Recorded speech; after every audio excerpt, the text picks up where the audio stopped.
It now appears the government are working against this country.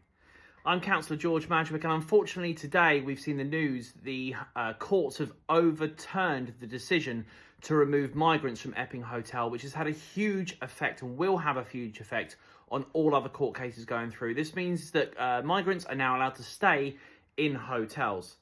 This is an absolute disaster, We've seen a summer now of protest, and there's clearly a mandate against this, but the government have used your money, the taxpayer money, to fight against the court decision that you guys don't want, which is absolutely scandalous.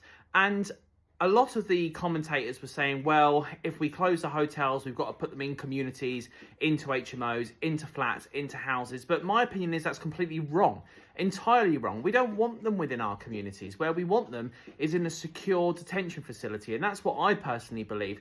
These people, and this is not a thing against people that come over legally or with documents.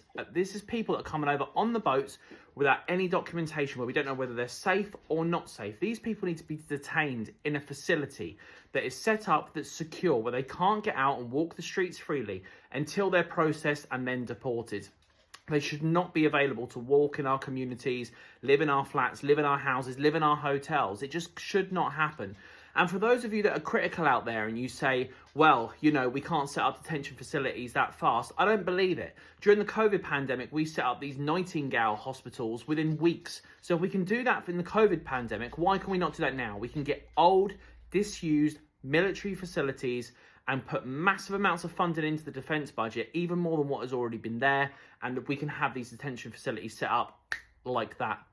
So my message to the Labour government is, who are you working for? Because it certainly isn't the people of this country. It certainly isn't the people that don't want these undocumented people mixing in with their communities. So who are you working for when you go to court against the British people? This is truly shocking, and I hope there's going to be ramifications. Obviously peaceful ramifications, but ramifications. I hope people speak louder, have their voices heard clear, and something is done about this, because it's truly shocking.